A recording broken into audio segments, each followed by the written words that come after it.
Welcome to episode 34 of the Selling Your Screenplay podcast. I'm Ashley Scott Myers, screenwriter and blogger over at sellingyourScreenplay.com. In this episode's main segment, I'm going to be talking with writer-director Eric Haywood. Eric has been staffed on numerous television shows, and he recently just completed writing and directing his first feature film. We go through how he broke into TV writing and how he continues to stay employed. He's a real hustler and a go-getter. He shares a ton of practical information in the interview, as well as a healthy dose of inspiration. So stay tuned for that. If you find this episode valuable, please help me out by giving me a review in iTunes or leaving a comment on YouTube or retweeting the podcast on Twitter or liking it on Facebook. These social media shares really do help spread word about the podcast. I'd like to thank all the folks who left me comments on YouTube for episode 32, James Chalker, Stanford Crane, Kay Will, and Adam Strange. I'd like to thank Marty Wolf, Film Fanatic, and Carla McNeese, who all retweeted last week's episode on Twitter. Thank you for that. And I'd like to thank everyone over at Facebook who left a comment on the episodes. If you're on Facebook, please like our page. It's facebook.com/sellingyourscreenplay. So thank you, Ryan Heinz, Thomas Ryan, Lou Agens, Virginia Shine, Stephanie Newery, Brandon Rhinus, Kyrie Mallon, and Rishance Klein, and of course, Lisa Myers, my lovely wife, who likes all of my posts. Thank you, everyone, for that. It seems like the Facebook page had a lot more activity last week. If you have any questions about any of the episodes, our Facebook page is probably as good a place as any to ask the questions. I'll be looking at all the comments and responding over there, so thank you for that. A couple of quick notes. Any websites or links that I mentioned in the podcast can be found on my blog in the show notes. I also publish a transcript with every episode in case you'd rather read the show or look at something later on. You can find all the podcast show notes at www.sellingyourscreenplay.com/podcasts and just look for episode 34. Also, if you want my free guide, How to Sell a Screenplay in 5 Weeks, you can pick that up by going to sellingyourscreenplay.com/guide. It's completely free. You just put in your email address and I'll send you a new lesson once per week for 5 weeks, along with a bunch of bonus lessons. I teach the whole process of how to sell your screenplay in that guide, how to write a professional logline and query letter, how to find agents, managers, and producers who are looking for material. Really is everything you need to know to sell your screenplay. Just go to sellingyourscreenplay.com/guide. So now let's get into the main segment. Today I'm talking with writer-director Eric Haywood. Here is the interview. Welcome, Eric, to the Selling Your Screenplay podcast. I really appreciate you coming on the show. Thank you for having me. Glad to be here. So to start out, I wonder if you can give us a quick overview of your career in the entertainment industry. How did you get started, and how did you get to where you are today? Yeah, it's kind of I guess, indirect path that I took to get where I am now. I was born and raised in Milwaukee, Wisconsin, and I knew from a fairly early age that my career goal was to write and direct features. But having no connections to the industry and having no independently wealthy relatives who could finance my feature film career, I figured I would need to do something to jumpstart myself down that path on my own. Safe assumption, yeah. Yeah. So the first thing that I did was, I looked into graduate film schools. I looked into, the typical places, the USC, the UCLA, the NYU, and because I would have been coming out of state, this is still when I was in high school. I was already looking, sort of long term towards college and then a graduate film degree. But because I would have been coming from out of state, all those colleges were just prohibitively expensive. So I found out that my local college, the University of Wisconsin-Milwaukee, offered a degree in film studies and film production. So I said, okay, I'll do that, and I'll use the money that I would have, spent surviving in Los Angeles or New York. I'll use that money towards my student film projects. So by the time I got to, let's say, I want to say sophomore or junior year in college, I really wanted to get the feature film side of my career going. I didn't want to wait to get a degree and then figure out, what the next step was. And at that time, music videos were a very viable way to make a living. Not only make a living, but I figured if I could get a career going as a music video director, that would give me tons of production experience. I'd be able to deal with, a variety of production circumstances that would prepare me so that once I got ready to direct my feature, some years down the road, working with crew people, working with schedules, none of that stuff would be foreign to me. Mm-hmm. So I basically, went to Kinko's, printed up some black and white, very generic business card and started pounding the pavement looking for music video work. And one project led to another. And then ultimately I began doing, you start out doing videos for people who no one's ever heard of because they're local artists who may not even have a record deal. And then you put together a director's reel and use that to market yourself to major record labels so you can do videos for national artists. And that's basically the path that I went down. I started doing videos for some national artists on major record labels and building my production experience from there. So I did that for several years. But along the way, in between doing music videos, I was writing. I still had my eye on features. So I was writing feature film spec scripts, just trying to sharpen my skills as a writer in between directing jobs. Mm-hmm. And I wasn't even familiar with the term spec at the time. They were just, I got my hands on some screenplays. I got the screenwriting software. I learned the format, and then I just set about, writing one script after another and sticking them in the drawer and trying to make the next one better than the one before. So after a number of years of music video work and dealing with the fairly insane music industry, I basically got sick to death of it. And I said, I don't want to be that guy, 20 years from now who's still directing music videos when his original dream was to do features. So I decided to go basically cold turkey from music videos and just stop doing them and focus on getting an independent, ultra low budget feature film off the ground, just because I had met a lot of people over the years, and a lot of them had the same sort of dream of directing features. Mm-hmm. But not a lot of them got past the dream stage or the planning stage or the what if stage.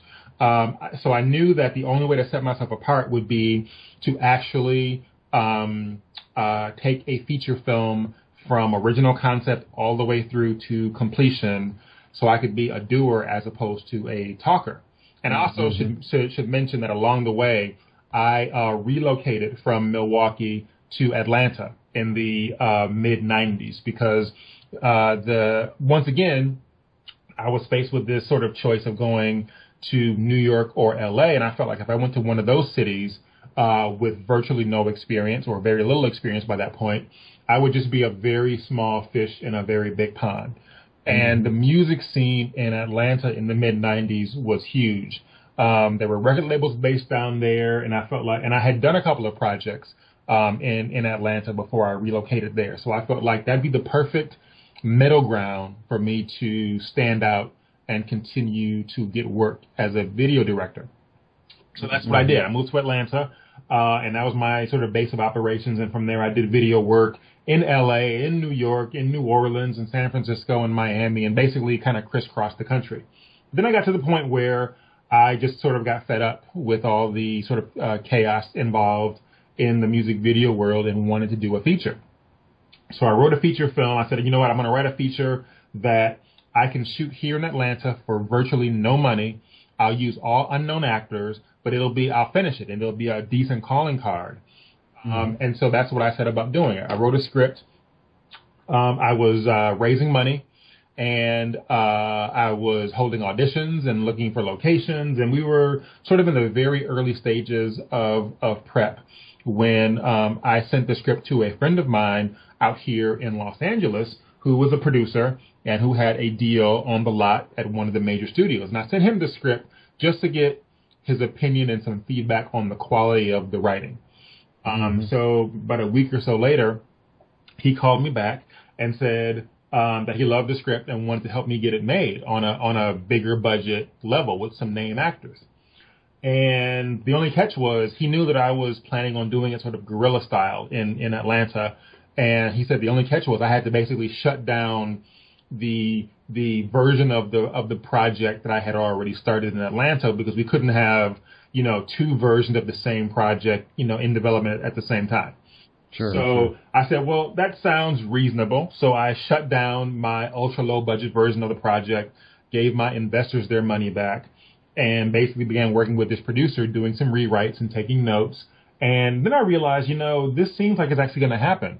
This thing's going to happen with some name actors. So I should move from Atlanta to LA so I can be there in the heart of the industry when this project gets off the ground, so I can then be prepared to roll it over into the next thing and the next thing, as opposed to being this guy who has to, commute all the way from the East Coast to take meetings and things like that. So I moved to Los Angeles, and the feature script got shopped all over town, and everyone passed on it. But oddly, I got pretty much the same feedback from everyone who did pass on it. They said, we love the quality of the writing, but we don't know what to do with it. And I came to learn that we don't know what to do with it was sort of code for this story is a Black family drama, and we don't believe there's an audience. So eventually, though, and I apologize for this. This is taking much longer than I thought. Yeah, no, this is all good. It's good, interesting stuff. Yeah, keep going. That's good. So what happened was, in addition to all of the various studios and cable channels that the script got sent to, the feature script got sent to, it also got sent to a showrunner who was looking for writers for a Showtime weekly drama series called Soul Food. And Soul Food was also a 1 hour Black family drama. So my feature script just happened to sort of fall right in the same vein, subject matter wise. So I submitted my script and took a meeting, and I didn't get hired on staff the show's first season. But what did happen was I got offered a freelance episode of TV for that first season. So I thought, well, you know what? That's great. It's a professional credit. It's a nice paycheck. And it's a foot in the door in the industry. So who am I to say no to that? Sure. So that experience went fairly well. And when the show came back when it was getting ready to come back for its second season, the showrunner offered me a job on staff full time. And once again, and this was about maybe a year after I had moved to Los Angeles, maybe a year and a half. So it wasn't that long. And again, I had come to LA to do features. At that time, television and cable in particular still didn't have the respect that it's gotten in the last, 3, 4, 5 years. Feature films were still considered the cream of the crop. And television was considered several steps on the ladder below that. But still, once again, it was a professional credit. It was a steady job. And it was an opportunity for me to continue to get paid to write. Perfect. So I took that job and actually ended up loving it and stayed on the show from season 2 until the show ended in season 5. But what happened was when season 2 first started, all of the Soul Food was written here in Los Angeles, but it was filmed in Toronto. So all of the writers went up to Toronto at the beginning of season 2 so that we could pitch stories to the showrunner while she was preparing to direct the season 2 premiere episode. So once we get up to Toronto, we're basically given a tour of the facility where the show was made. And on one side of the building were all of the production offices and the wardrobe area and all of that. And then on the other side of the building were the standing sets.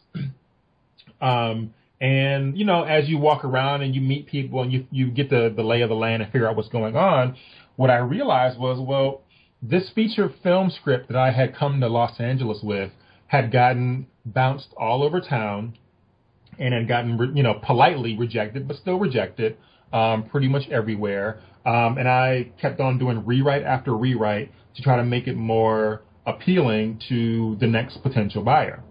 So that went on actually for about a year and a half or so. So when I got onto Soul Food, I realized that the stories that we were pitching were being turned into scripts that we were going to write, that were going to be filmed on a very concrete schedule, and they already had, preset air dates.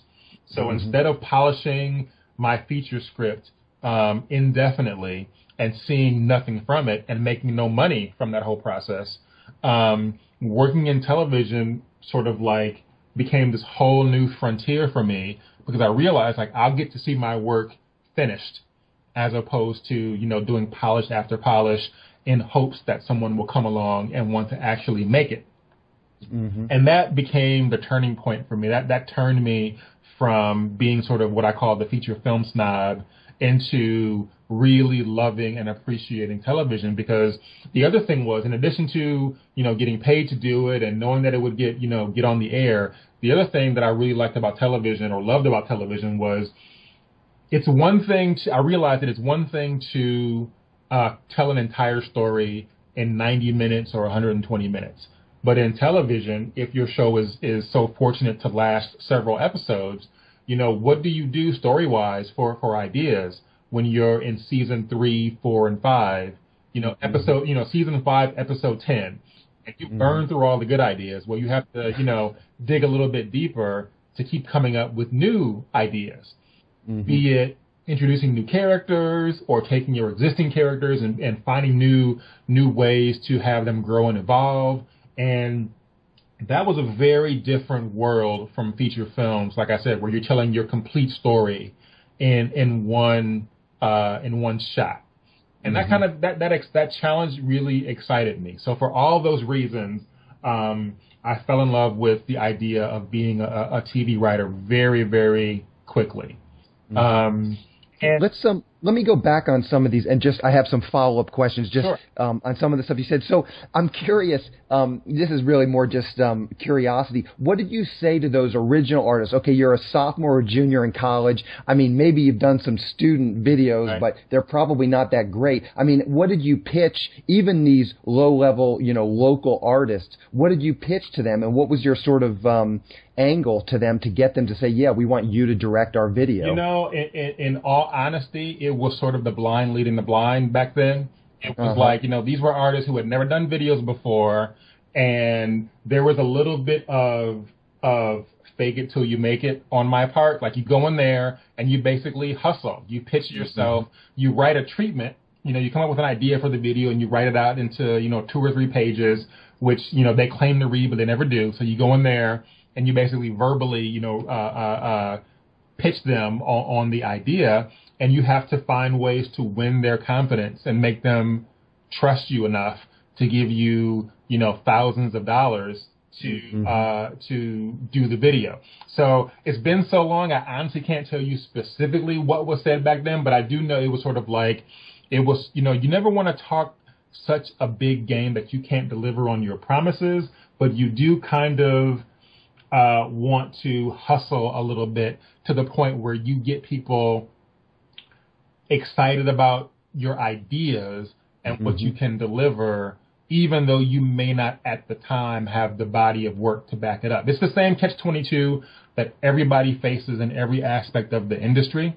It's like, how do you get in without the experience? It's the you can't get a job without experience, but you can't get experience without a job. It's the same thing. It's like sometimes it's a combination of how much drive and enthusiasm you have and luck. Like, maybe you just are able to talk someone into falling for your sales pitch. And then, the proof is in the pudding, because once they give you the money and you shoot the video, you still have to deliver. Otherwise, you become known as the guy who makes big promises and doesn't have any talent. So I never really doubted my ability to do it. But yeah, there was a fair amount of, and there was also, there was a fair amount of whatever the other guy you're talking to is willing to charge you for this video, I'll undercut that person. Yeah.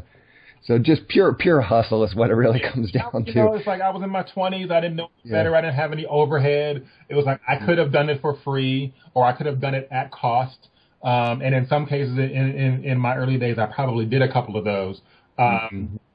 But yeah, it was more you wanted the job so that you could begin to build your director's reel, and then the need to quote unquote hustle becomes less and less, because now it's like, here's my body of work, and I have references and a reputation for being able to deliver on time and on budget and all of that. But yeah, those first couple, it was like you go in and you use your gift of gab and you try to charm their pants off to the point where they, are willing to take a leap of faith. Yeah.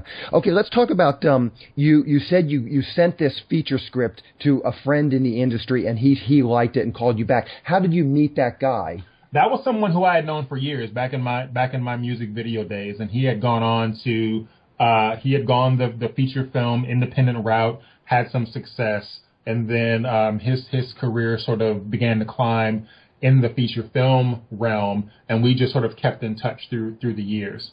Mm-hmm. And now, was there other people? I always like to get sort of a sense of scope on when you say, well, I sent it to this one guy, he liked it and took it out. But were there, at this point, you'd been directing music videos for quite a long time, so I'm guessing you probably had quite a few connections in the industry. Did you send the script to more than one person, or was this the only person you sent it to? No, I really didn't, because remember, my intention at the time, my game plan was to do it all myself. I was going to do it for so little money and so under the radar that, and to be perfectly honest, the more that I think back on it now, part of that plan was to protect myself just in case the project blew up in my face and, it ended up being, me biting off more than I can chew. Like, I didn't want to tell the whole world I was doing this film, and if, disaster struck at some point and I didn't get it finished, now I have, a bunch of people asking me, well, what happened to your movie? So I really tried to keep the project as quiet as possible. And the only reason why I sent the script to this one person, like I said, I sent it, A, because they were an old friend of mine, and B, I honestly just expected and wanted some feedback on the writing. I did not have any sort of ulterior motive, like, yeah, well, he's got a studio deal, so maybe if I'm lucky, he'll take it under his wing and do, X, Y, and Z with it. It honestly had never crossed my mind that might be a possibility. So this script is floating around town, and you said the showrunner for Soul Food, she just happened to read it and like it, and that's how you got that original meeting? Yes. And so when you went in for that original meeting, had you literally never written a single episode of any TV show? I had not. No, I never thought about it that way before, but no, I hadn't. And I've come to learn over the years that, because for me at that time, remember, I was on a very sort of dedicated, tunnel visioned sort of journey towards feature films. So it never even dawned on me that I should be writing television spec scripts or anything of that nature. I was 100% in pursuit of a feature film career when this TV thing came along. So no, to answer your question, I had never written television before. But I do think the fact that my feature, not only did she like it, but it was very much in the same vein as the show. I think that there was a belief that, if I could do this feature, then I could write this show. For sure. So now, when the producer is taking the script out, getting it submitted, at some point did you try and find an agent? And when was that sort of process? You're highlighting all of my naive early moves when you ask these questions, because no, I never looked for an agent. I never looked for a manager, and not because I didn't think I needed it. It just honestly, here's the thing. I didn't have any sort of mentor in the business saying, here's what you should be doing. This was even like, not to date myself, but it was even sort of the fairly early days of the internet. So it wasn't like you could just hop on Google and look up what are the steps towards getting an agent. It was so completely foreign to me. All I knew that I wanted to write and I wanted to direct, and I would figure out all the rest I would figure out somehow along the way. So I got my first, once I came to LA and began, making a few additional contacts, I got my first manager because another friend of mine who worked in production and in development actually was having lunch with a literary manager. And the manager asked her, like, have you, like, I'm looking for new people to represent, so who have you read lately who's sort of up and coming that you like? And she recommended me and sent him the same script that got me the job on Soul Food. He read it and liked it, called me and wanted to represent me. Okay. That manager then took, once again, the same script. So even though the script never got made up to this point, I was getting a lot of mileage out of it because it got me my first job. It got me my first manager. The manager took that script and sent it to an agency. And one of the agents read it and liked it and wanted to represent me. So I got my first job, my first manager, my first agent, all off of one unproduced feature script. And just to jump ahead a little bit, before I forget this detail, the feature script was called Relative Stranger. And after I had been working in television for quite a few years, the Relative Stranger project had completely fallen by the wayside. We had exhausted pretty much every possible avenue for getting it made, and it was basically dead. And I was okay with that because, like I said, that script got me the agent, the manager, and it sort of like launched my TV writing career. So one day I'm literally driving home down the 101 and I get a call from my agent saying the Hallmark Channel read Relative Stranger and they're very interested. They want to make it, but there's a catch. And I said, okay, well, what's the catch? They said, well, it's going to be a fairly low budget production, and because I was basically attached to the script as director all this time. And they said, well, because the budget's going to be fairly low and the schedule will be fairly tight, they're nervous about, letting you direct it. They'd rather bring in someone who they know is an experienced director.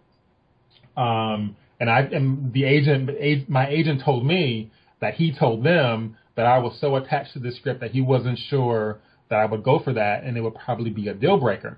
So as he's relaying the story to me, I said, nope, make the deal. Because once again, I felt like the script I had pretty much exhausted everything that I was ever going to get out of this script. It had already taken me much farther than I ever dared imagine. And now someone, once again, my TV training has sort of conditioned me, like they're going to make this and they're going to pay me for it and they're going to put it on the air. So me standing in the way of that whole process just because I want to insist on being in the director's chair would just be foolish. So I stepped aside and said, by all means, let's do it. So that project ended up getting made, and it aired. It still airs from time to time in reruns on the Hallmark Channel. It stars Eric LaSalle from ER as the main character, and it was really kind of bizarre the way the whole thing came together because, like I said, we got to a point, where I was convinced the script was dead. It was like, where else are we possibly going to take it that we haven't already taken it? But my agency was pretty tireless, and they didn't want to leave any stone unturned. And, so the idea of making it a made-for-TV movie, entirely came from them, and, they helped make that happen. So, but that was after I had been working in TV for a little while by this point. Yeah, that's a great story. So just a couple backtracking questions. Yeah. So when you wrote Relative Stranger, how many scripts would you say you had written at that point? Maybe 4 or 5. Okay. And then did you send, of those 4 or 5 scripts before Relative Strangers, had you sent any of those to anybody in the industry, like this producer friend? Had you sent any of those to them to get notes? Absolutely not. And the reason why I say that is because I was honest enough with myself to know that those scripts weren't ready, which is why to this day I get a little upset when people will reach out for me either via email or on Twitter or Facebook or whatever, and they'll say, I just wrote my first script. It's really good. Will you please read it? My thing is, if that's your first script, stick it in a drawer and write another one, because no matter how good the first one is, the second one's going to be even better. If you're, once again, if you're being honest with yourself and honest about your strengths and weaknesses as a writer, and it also speaks to your dedication to your craft and your determination. If you feel like your first ever or your second ever screenplay is some kind of lottery ticket and you deserve to hit the jackpot, then it makes me far less interested in you as a writer. It tells me that you're not really taking the craft as seriously as you probably should. And I only feel that way because I myself applied the very same mentality to my own writing long before I had anything close to a professional career.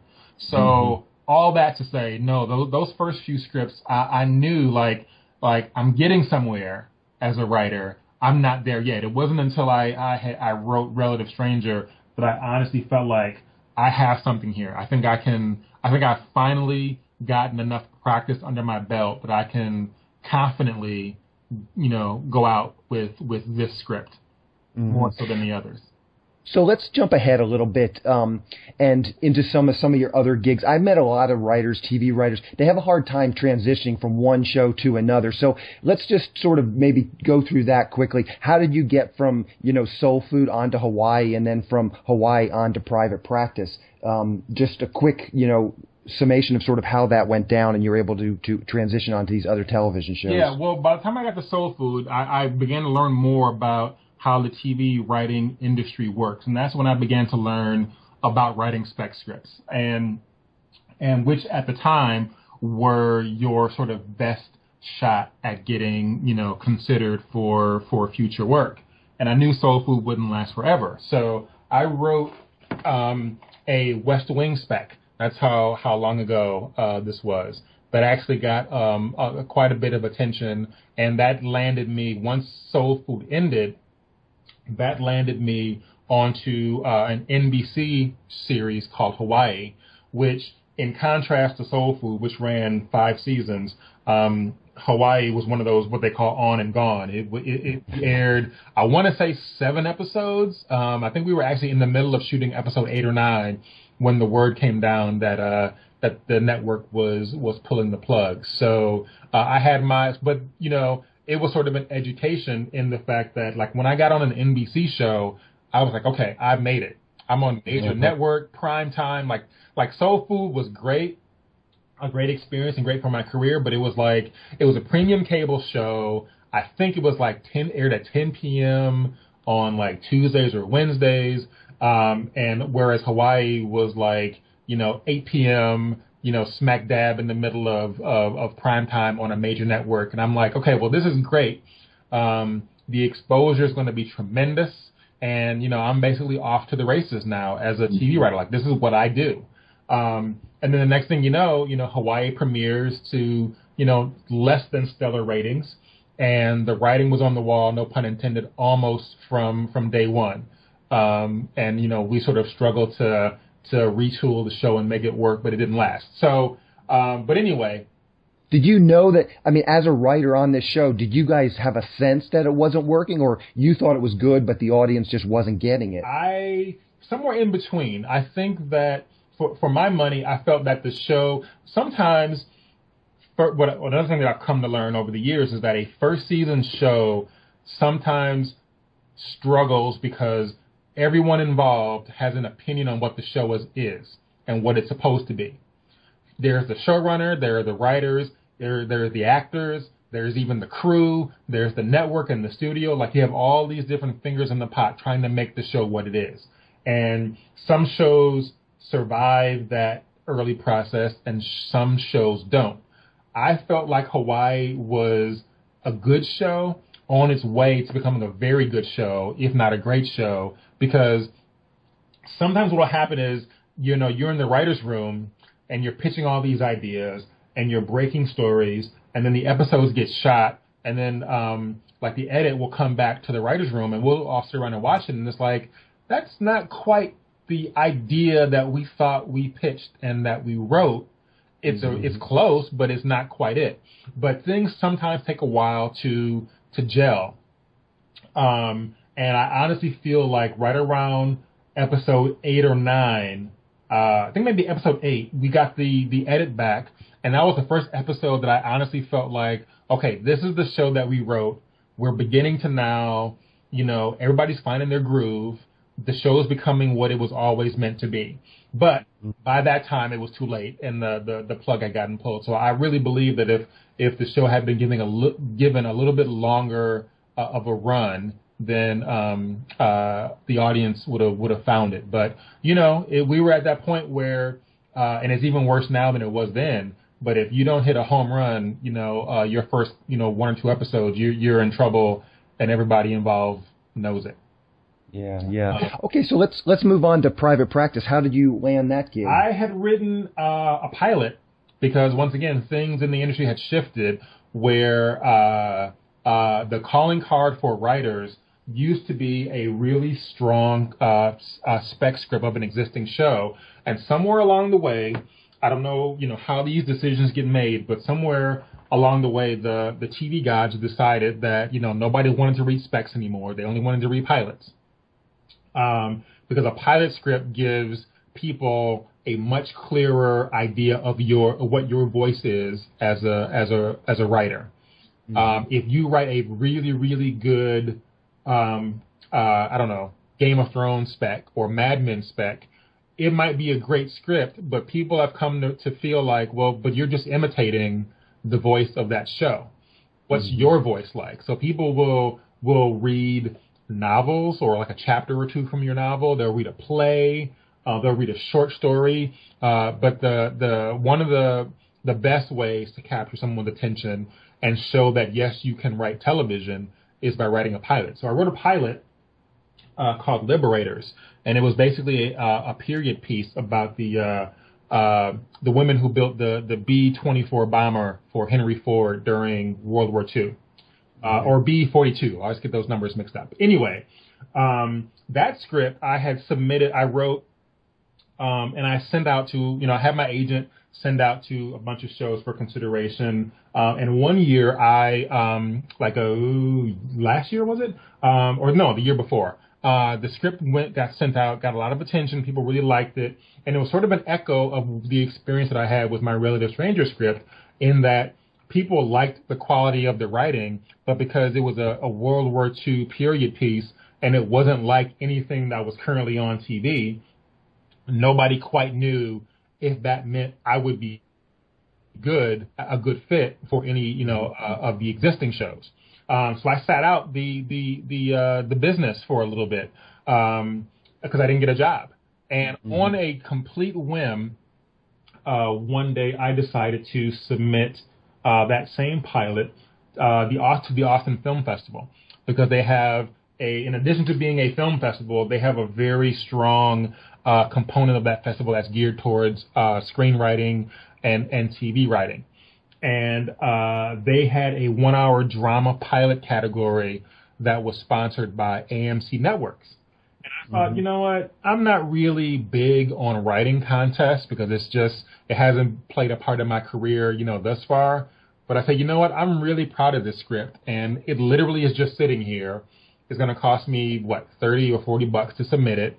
So I sent it in and completely forgot about it. And a couple months later, I got an email saying, congratulations, you are a semifinalist, or you're a semifinalist. And I was like, well, that's great. That's a nice little, affirmation for the script.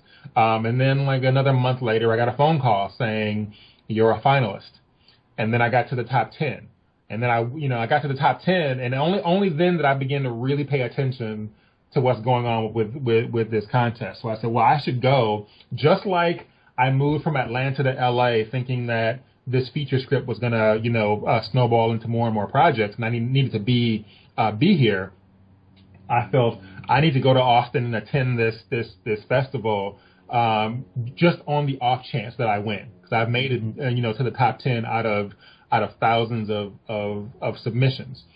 Ended up winning first prize. Wow! Congratulations! Contest, which made me feel really good. So that script ended up getting sent to Shonda Rhimes' company, which led to, and I met with Shonda and her then partner. Had a great meeting with them, and I knew that there was an opening on private practice. And I had never written anything in the medical vein before, but my pilot was, even though it was a period piece, it was fairly soapy, and relationship driven. So I thought it might be a good piece. And I got into the meeting. They loved the script, and that resulted in the job on private practice. Unfortunately, it ended up being that show's final season, but still, it was a great experience being, part of that camp for the time that I was.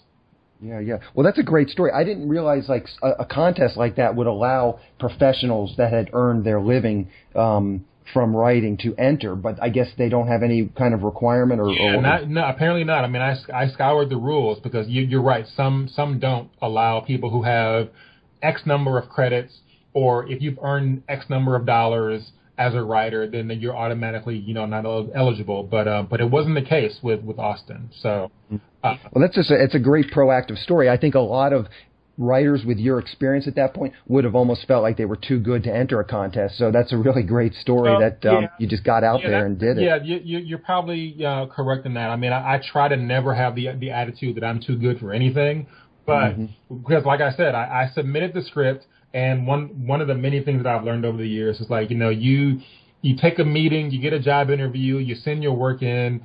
It's unhealthy to sit by the phone every single day or checking your email, waiting for the response. All you really can do is put your best foot forward, swing for the fences, and then go on about your business. And if it comes back around, like I've not gotten more things than I've gotten, so you get to a point where you almost expect to not get it. But when it came to Austin, like I literally sent the script off and I put it out of my head and, focused on a bunch of other things. And then the next thing I knew, the script kept on, moving closer and closer to the top 10 until it finally won. So yeah, it's, you never know and also the winning the contest then just gives my agent more of a boost because they, when he sends this script out, he can say, oh, by the way, this script won blah, blah, blah. And it was sort of like given a seal of approval by AMC. And, I think that moves it closer to the top of people's, reading piles as opposed to it getting stuck somewhere in the middle or at the bottom. So. Yeah. Let's talk, I over the years, like I knew a bunch of people that wrote on one of these legal drama shows and there was some lawyers in there. I went to a panel, I think it was like Mad TV, and there was a bunch of stand-up comedians writing for that show back then. I wonder, just go through the 3 shows, that you've been staffed on, and can you give us sort of the general gist, and it doesn't have to be like a scientific breakdown, but just a gist of what is the background of a lot of these writers? Where do they come from? Just so if people are out there thinking, I want to be a TV writer, what's a good way to position themselves, and how did a lot of those people get those staff jobs? Yeah, the thing I think to keep in mind if you're looking for, when you're looking for work as a writer, is to try to identify whatever it is about yourself that is unique, aside from I'm a great writer, because you can rest assured that everybody else on the staff is there because they're a good writer. So that pretty much levels the playing field.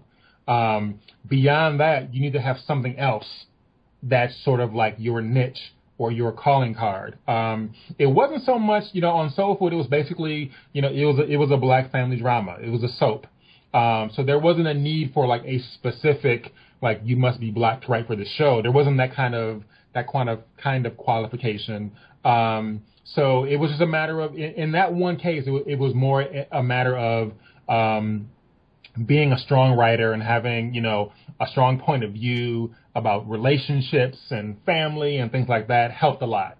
But there wasn't a specific thing that I can think of thinking back on that staff that made someone stand out, because it wasn't like a legal show or a medical show or what have you.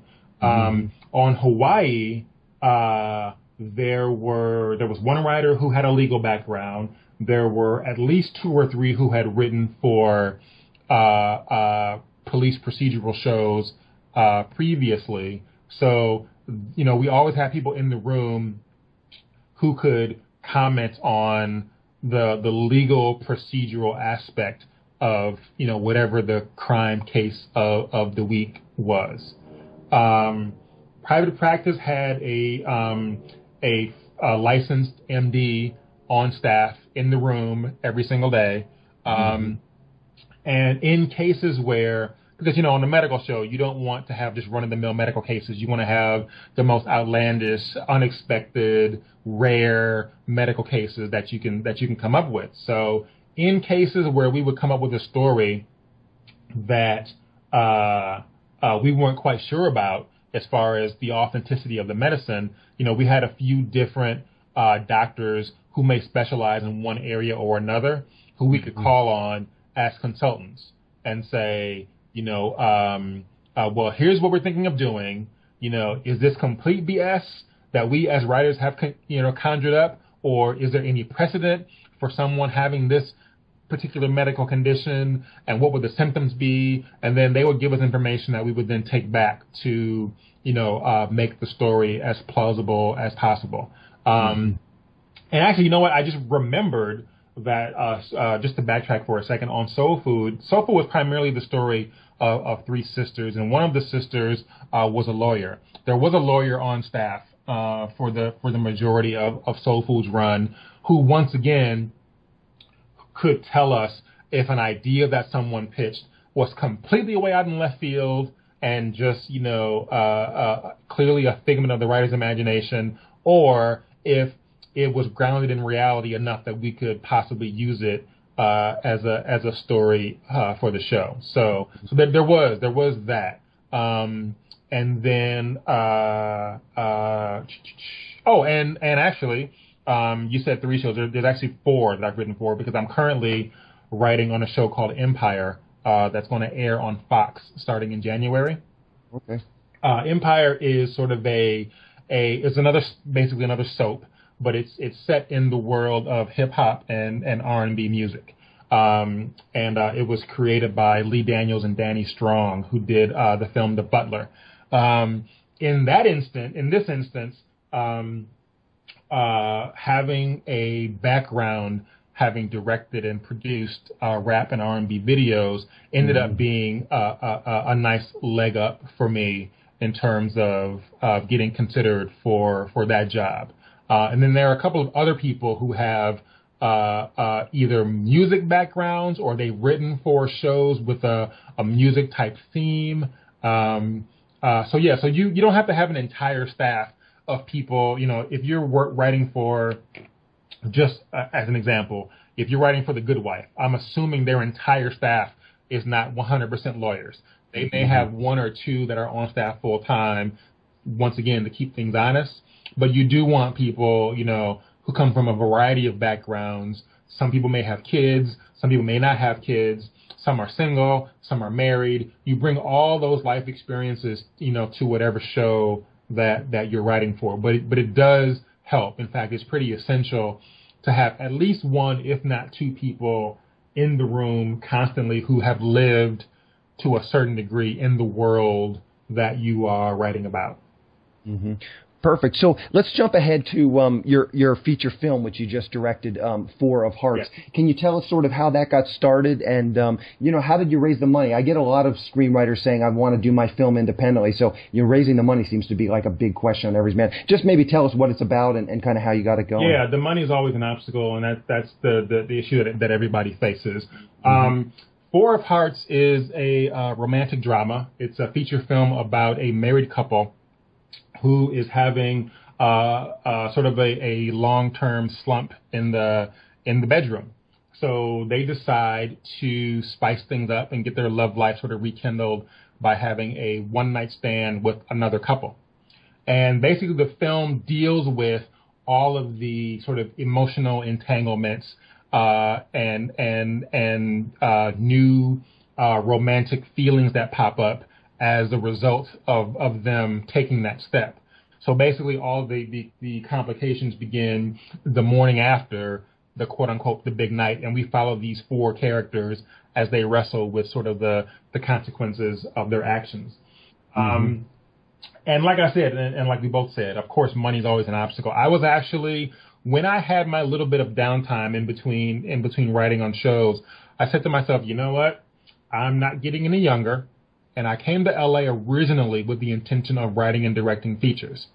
So one of the constant things in my career, I mean, there have been a ton of people who have helped me get to, you know, where I am, and I'm always grateful to them. But one thing that I think has always been a constant for me is I've never been the type to sit and wait for permission to take a step or to do something. Like, I began doing music videos sort of, you know, on my own, with no one guiding me and giving me the sort of, you know, the ups and downs of what that career entailed.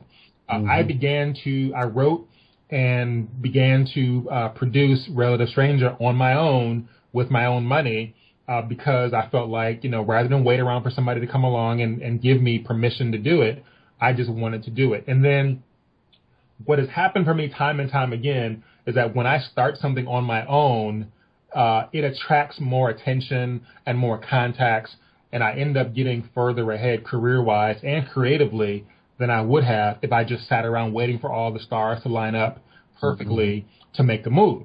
So when it came time to make 4 Parts, I said, you know what? I'm going to apply the exact same philosophy and procedure. So 4 Parts was 100% self-financed. And, of course, they always say don't use your own money, and I understand why they say that. But I honestly feel like if I had sat, you know, I could have spent 5, 6, 7 years, you know, running around Los Angeles trying to raise money from investors or crowdfunding or trying to get, you know, a bunch of dentists to pool their money and give me, you know, $100,000 or whatever. I said, I'm not the type to sit and wait.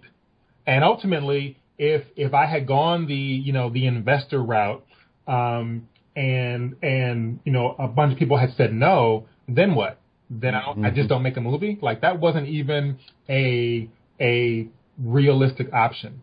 So I did the foolish thing and invested my own money, and I ended up going back to there's an actor named Darren DeWitt Henson who was one of the stars of Soul Food. And I said, you know, and he's done a bunch of movies and some TV shows, and he's got books out and you know, a bunch of stuff. And I said, you know what? I wrote the main character of the film with Darren in mind, that I would never get him because I figured he would be outside my price range, because I had no money to make the film. And then I said to myself, you know what? All he can do is say no. So I called him up and I said, look, I'm doing this project. I'm trying to get my feature film career, you know, off the ground.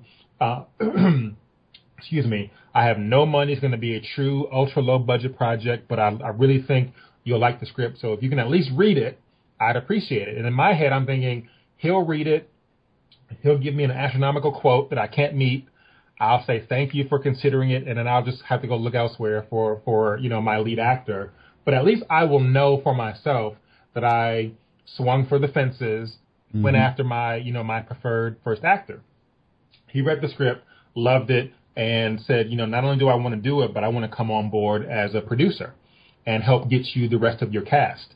So once again, you know, I don't say this cynically at all. It was another example of, you know, you start pushing the rock up the hill by yourself. That is the best way to get people to, A, take you seriously, because I wasn't hanging the whole project on Darren saying yes or no.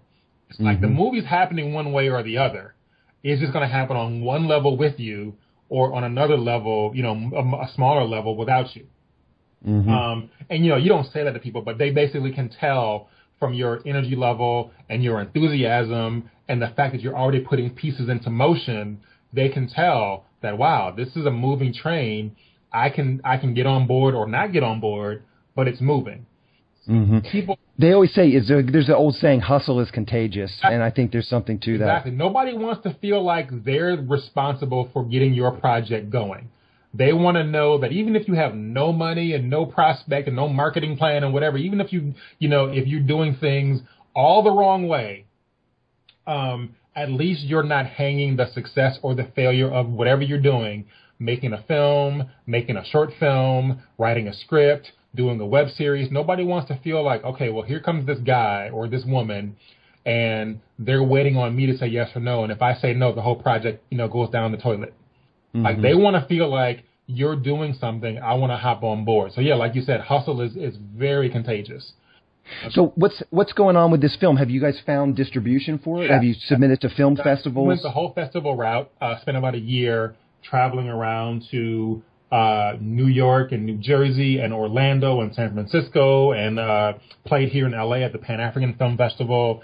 We had about a year on the festival circuit, and then we ended up getting picked up for distribution. So actually, this past June, about 7 weeks ago, we were released on DVD and video on demand. So it's available at Redbox and Walmart and iTunes and Amazon. So it's available. It's out. Mm-hmm. So it's one of those things where it was the one in a million long shot, but we made an independent feature film and put it out there and got a really positive response. Mm-hmm. So again, like I said earlier, I will from time to time get approached by people saying, I'm a filmmaker. I want to get, the ball rolling on my career. Do you have any advice for me? And my advice is make a film. Like, I know that sounds really, really overly simplistic, and I'm not trying to downplay how hard it is, because I literally, like, as far as 4 Parts, I wrote it. I co-produced it with Darren. I directed it. I was the editor. I drove the grip truck. I was the one, once again, I had tons of support, a great cast and a great crew, but I was the one who was there pushing this rock up the hill the vast majority of time, editing in the middle of the night, coming home from being in the writer's room at private practice and coming home and firing up, Final Cut Pro and editing one scene, and then, before going to bed. Like, it came together step by step by step. So when people ask me, like, how do I make a film? It's like, you know what? Cameras and editing software are cheaper now than they've ever been. Yeah. It's not like in the mid 90s where you had to raise a 35 millimeter film budget and do a work print and do, all that stuff. It's like, you can still do that, of course, if you want to. And I'm not suggesting you shoot a feature film on your iPhone, but you could. Mm-hmm. And if it's good, somebody's going to notice it. So I get very sort of resistant to people who don't seem to appreciate, and I hate sounding like an old man, but I get frustrated when people don't seem to appreciate the fact that, like, everything is there for you. All you have to bring to the table is talent and perseverance. And if you're not willing to stay up until 2 a.m. editing your project, if you want someone to say, okay, here's a roadmap, this is what you have to do, and then you'll be successful. It's like, nobody can tell you that. Nobody can guarantee you success. Mm-hmm. But, you won't have anything if you sit around waiting for all the stars to fall into place. And then you make a move. Like, if you can't afford a $100,000 feature film, can you afford a $10,000 short film? If you can't afford that, can you afford a $5,000 short film? There are people who are making features for like $6,000 and putting them directly on iTunes and making their profit back. And I'm not saying you should do it just for the possibility of striking it rich, because chances are you won't.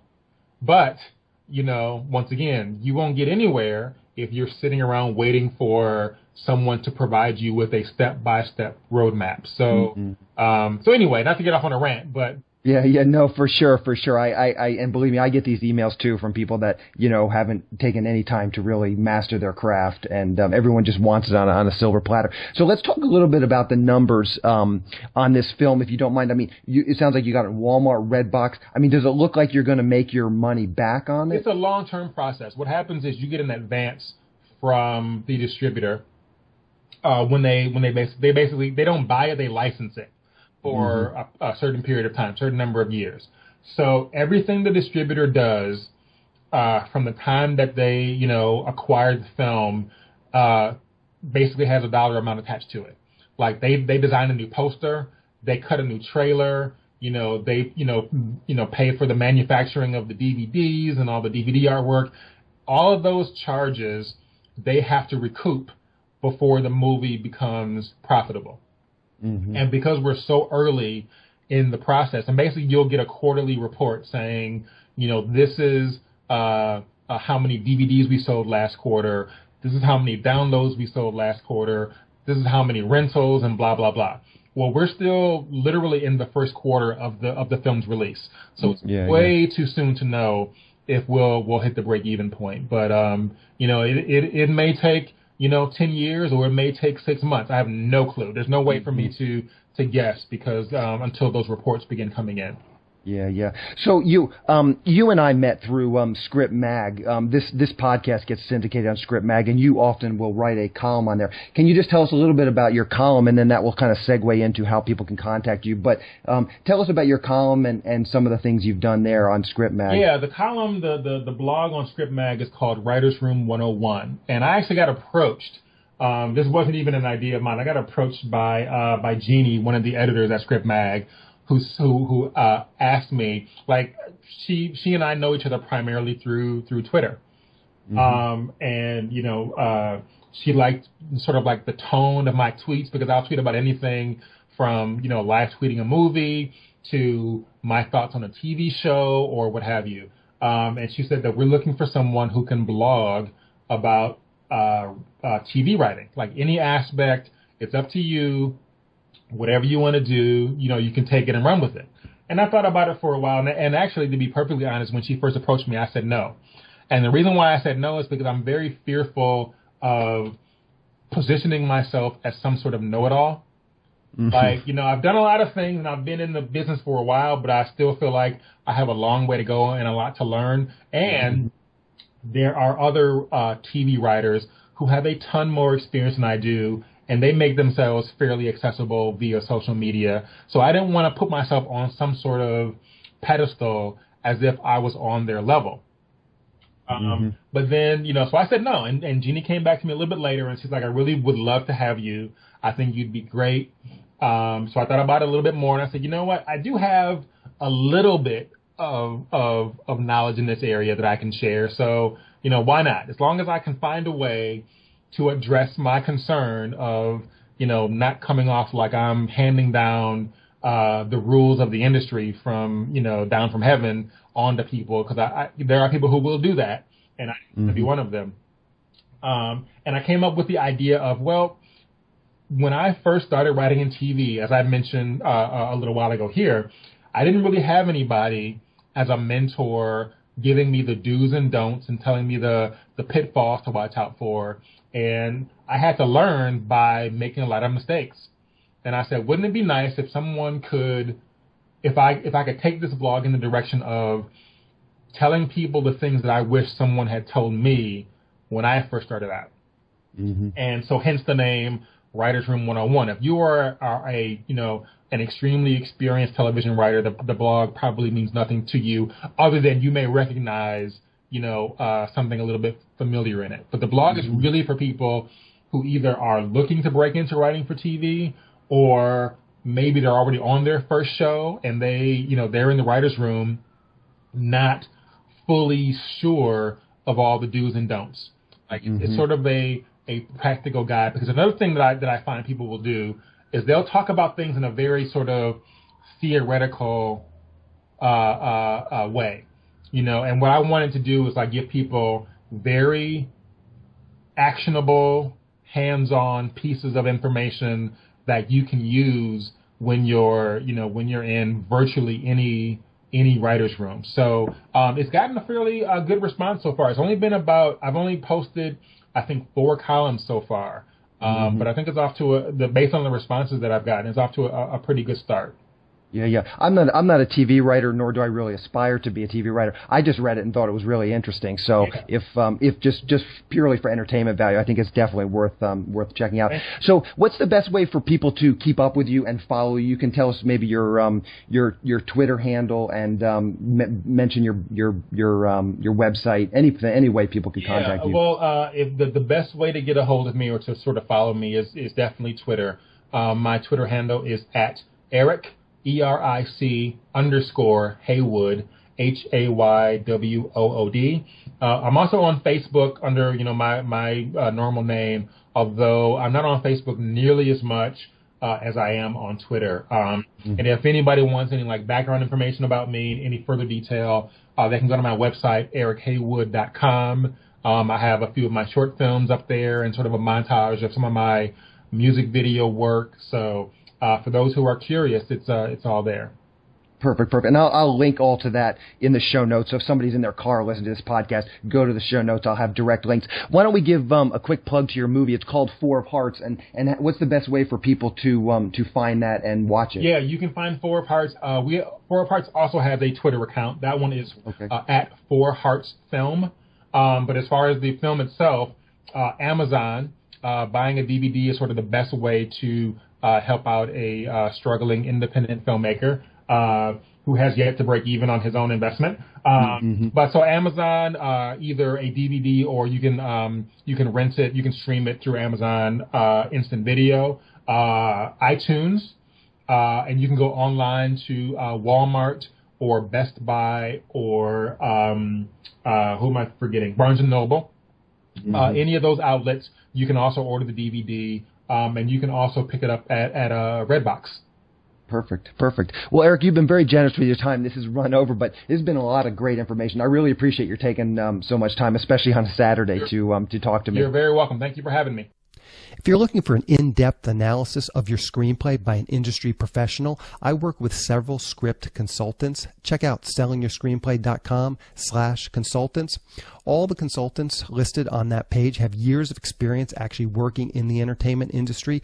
Right now, we have a real working producer who will give you notes on your script and 2 screenwriters with real screenwriting credits. These guys are real pros, not gurus or professional consultants. They are people who actually work in the business. So if you're looking for some high quality notes on your current screenplay, check out sellingyourscreenplay.com/consultants.